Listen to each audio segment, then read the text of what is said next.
जय श्री कृष्णा। आपका दिन शुभ और मंगलमय हो। भगवान श्री कृष्ण और देवी राधा रानी जी का आशीर्वाद आप पर और आपके सारे परिवार पर हमेशा बना रहे।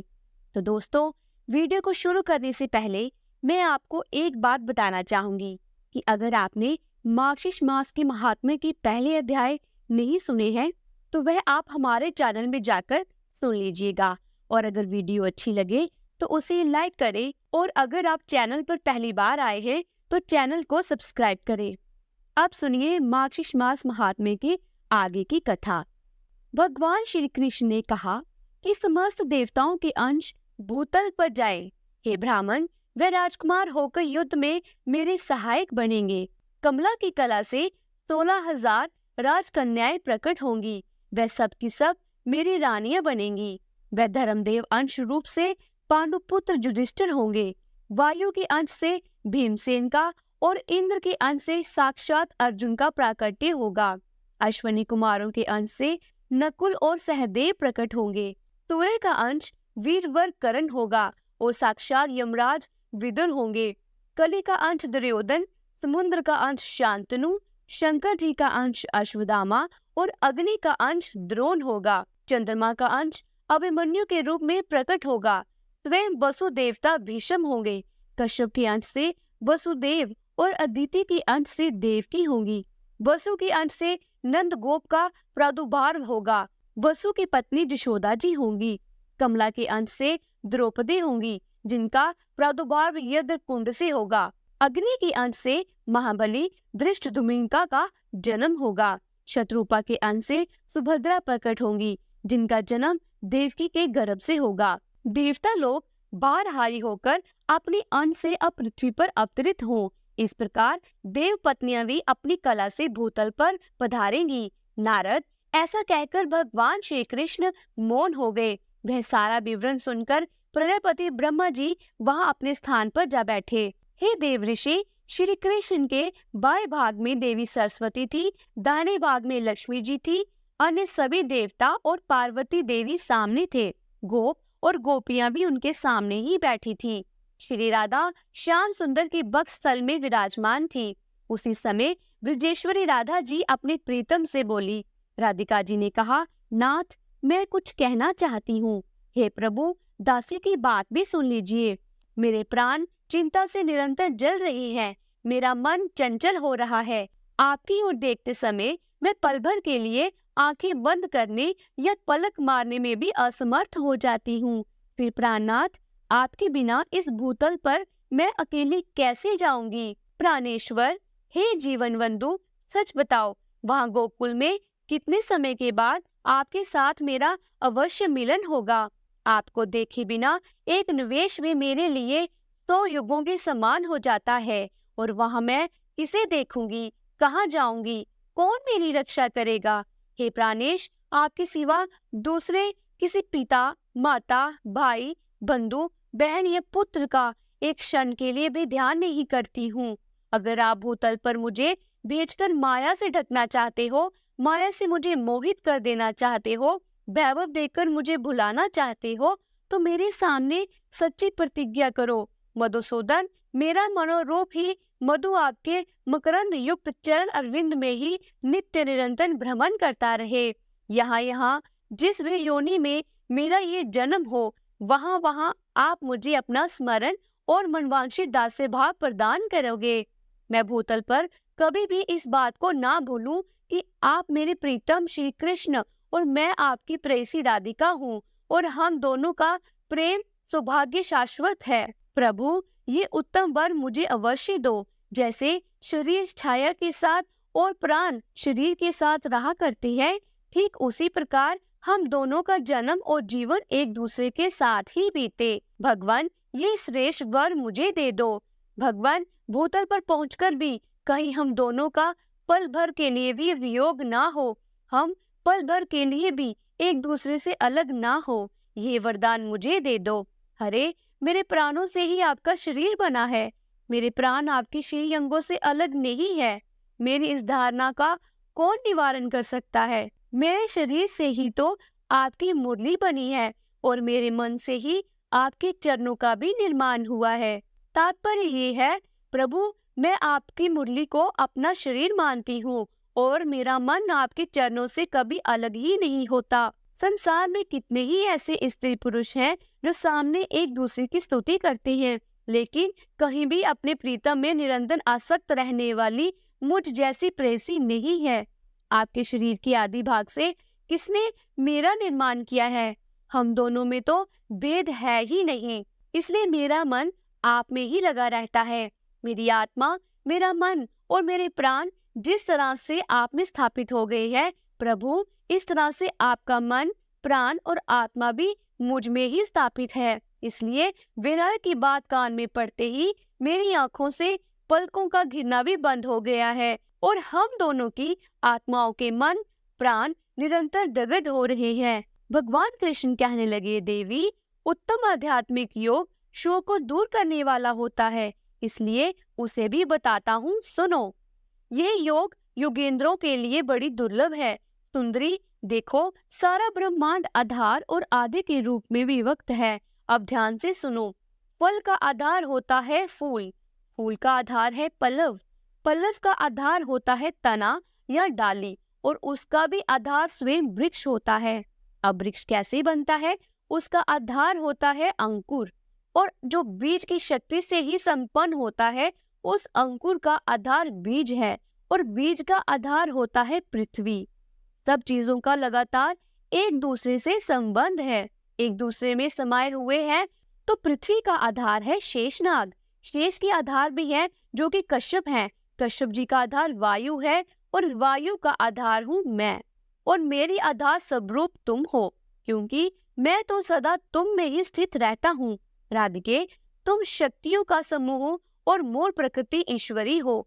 मैं तुम्हारा आत्मा निरय हूँ, तुम्हारा सहयोग प्राप्त करके ही चेष्टावन होता हूँ, कुछ भी करने में समर्थ होता हूँ। शरीर के बिना आत्मा कहाँ और आत्मा के बिना शरीर कहाँ? देवी शरीर और आत्मा दोनों की प्रधानता है, बिना दोनों के संसार कैसे चल सकता है?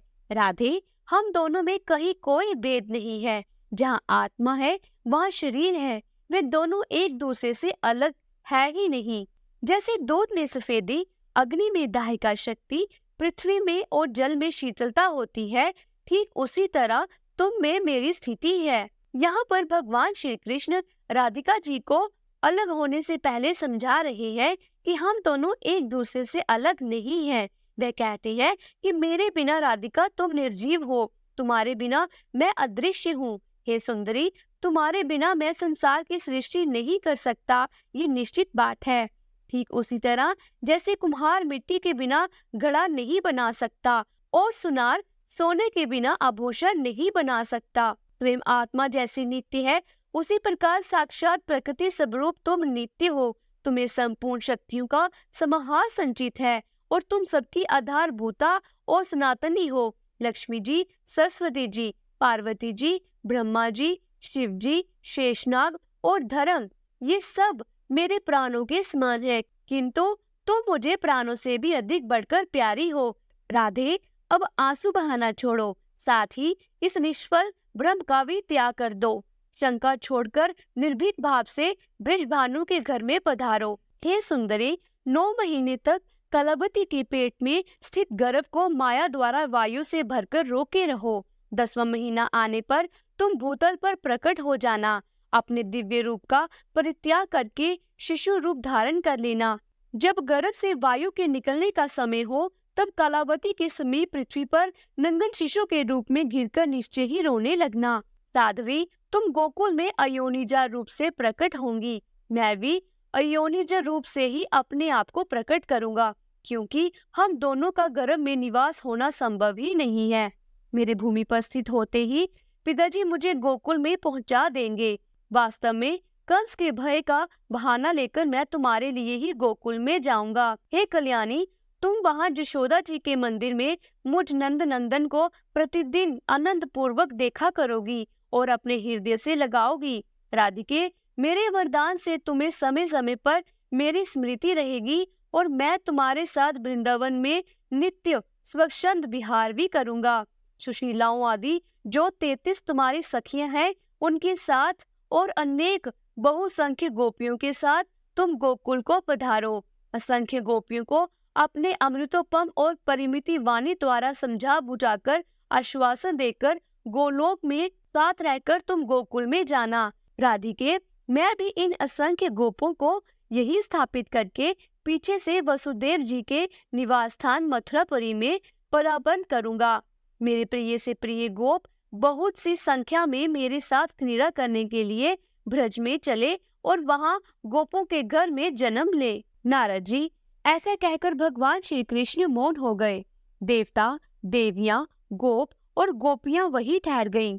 ब्रह्मा, शिव, धर्म, शेषनाग, पार्वती, लक्ष्मी और सरस्वती जी ने बड़ी प्रसन्नता के साथ परात्पर्य श्री कृष्ण की स्तुति की। उस समय उनके बेहद जबर से व्याकुल और प्रेम विवल गोपन गोपियों ने भी भक्ति भाव से वहां श्री कृष्ण की स्तुति करके उनके चरणों में मस्तक झुकाया। बिरह जबर से कातर हुई पूर्ण मनोरथ राधा ने भी अपने प्राणों से भी अधिक प्रीतम हृदय बल्लभ श्री कृष्ण का भक्ति भाव से स्तवन किया। उस समय श्री राधा के नेत्रों में आंसू भरे हुए थे। वह अत्यंत दीन और भय से व्याकुल दिखाई देती थी। उन्हें इस अवस्था में देखकर स्वयं श्री हरि ने सांत्वना देने के लिए ही ये सच्ची बात कही। श्री हरि अर्थात श्री कृष्ण बोले, हे राधे, अब सब स्थिर हो जाओ, भय का त्याग कर दो। जैसी तुम हो वैसे ही मैं भी हूँ। मेरे रहते भला तुम्हें किस बात की चिंता है? श्री धामा के श्राप की सत्यता के लिए कुछ समय तक मेरे साथ तुम्हारा वियोग रहेगा। तुम मुझसे कुछ ही समय के लिए दूर होंगी, फिर मैं मथुरा में आ जाऊंगा। वह भूतल का भार उतारना, माता पिता को बंधन से छुड़ाना, माली, दर्जी और कुब्जा का उद्धार करना, काल जवन को मरवाकर मुछुगन को मोक्ष देना, द्वारका का निर्माण, रासुई यज्ञ का दर्शन, 16,110 राजकन्याओं के साथ विवाह करना, शत्रुओं का दमन, मित्रों का उपकार, वाराणसीपुरी का दहन, महादेव जी को जवरना अस्त्र से बांधना, बानासुर की भुजाओं को काटना, पारिजात का अपहरण, अन्य कर्मों का संपादन, प्रभास तीर्थ की यात्रा में जाना, वहां मुनि मंडली का दर्शन करना, ब्रज के बंधुजनों से वार्तालाप, पिता के यज्ञ का संपादन और वही शुभ वेला में फिर से तुम्हारे साथ मिलन और गोपियों का साक्षात्कार आदि, ये सारे कार्य तो मुझे ही करने हैं। फिर अध्यात्म ज्ञान का उपदेश देकर वास्तव में तुम्हारे साथ नित्य मिलन का सौभाग्य भी प्राप्त करूंगा।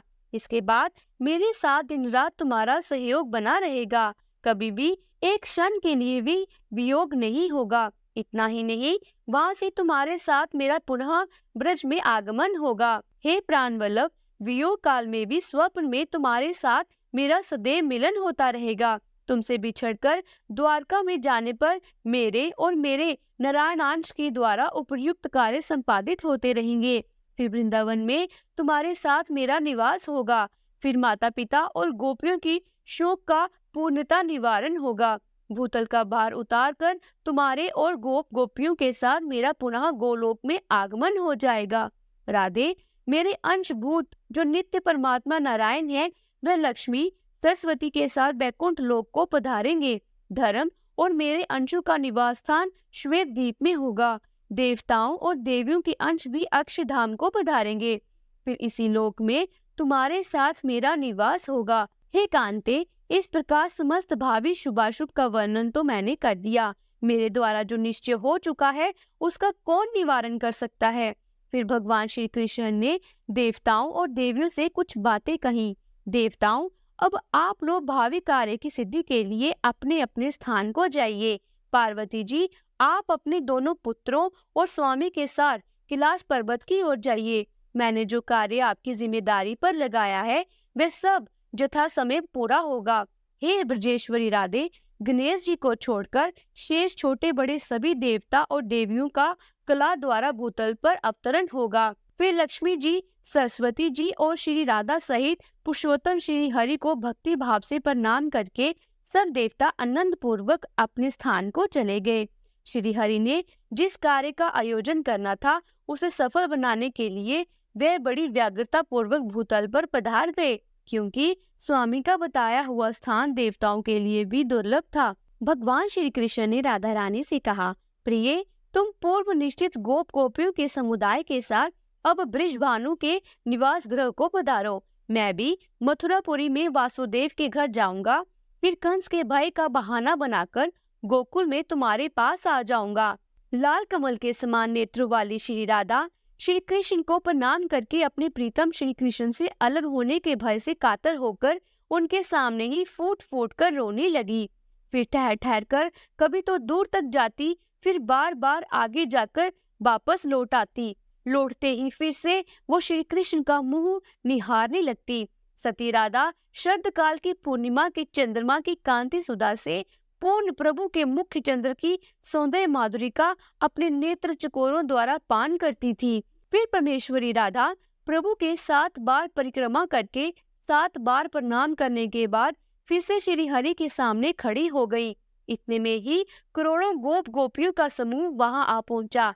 उन सबके साथ श्री राधा ने पुनः श्री कृष्ण को प्रणाम किया। तत्पश्चात 33 सगी सभरूपा गुप्त किशोरियों और गोप समूह के साथ सुंदरी राधा श्री हरि को श्री कृष्ण को मस्तक झुकाकर भूतल के लिए प्रस्थान कर गई। वे सब के सब श्री हरि के बताए हुए स्थान नंद गोकुल को गए। फिर राधा जी बृषभानु के घर में और गोपियां अन्य गोपों के घर में चली गईं। गोप गोपियों सहित श्री राधा के भूतल पर चले जाने पर श्री हरि भी शीघ्र ही वहां पहुंचने के लिए उत्सुक हो गए। गोलोक के गोपों और गोपियों से बात करके उन्हें अपने अपने कामों में लगाकर मन की गति से चलने वाले जगदीश्वर श्री हरि अब मथुरा में जा पहुंचे। पहले देवकी और वासुदेव के जो पुत्र हुए उन्हें तो कंस ने तत्काल ही मार डाला। इस तरह उनके 6 पुत्रों को उसने काल के मुंह में डाल दिया। देवकी का 7वां गर्भ शेषनाग का अंश था, जिसे योग माया ने खींचकर गोकुल में निवास करने वाली रोहिणी जी के गर्भ में स्थापित कर दिया। फिर वह श्री हरि की आज्ञा से चली गई। बोलिए कृष्ण भगवान की जय, देवी राधा रानी की जय। आज के अध्याय में बस इतना ही। इसके आगे का वृत्तांत आप अगली वीडियो में सुनेंगे। अगर आपको आज की वीडियो अच्छी लगी हो तो वीडियो को लाइक करें, और अगर आप चैनल पर पहली बार आए हैं तो चैनल को सब्सक्राइब करके बेल आइकन के बटन को प्रेस कीजिएगा। इससे ये होगा कि जो भी नई वीडियो मैं अपलोड करूंगी उसकी नोटिफिकेशन आपको मिल जाएगी। और हाँ, एक बात और, अपना कीमती समय हमें देने के लिए आपका बहुत बहुत धन्यवाद। जल्द ही मिलती हूँ अगले अध्याय के साथ। तब तक के लिए राधे राधे।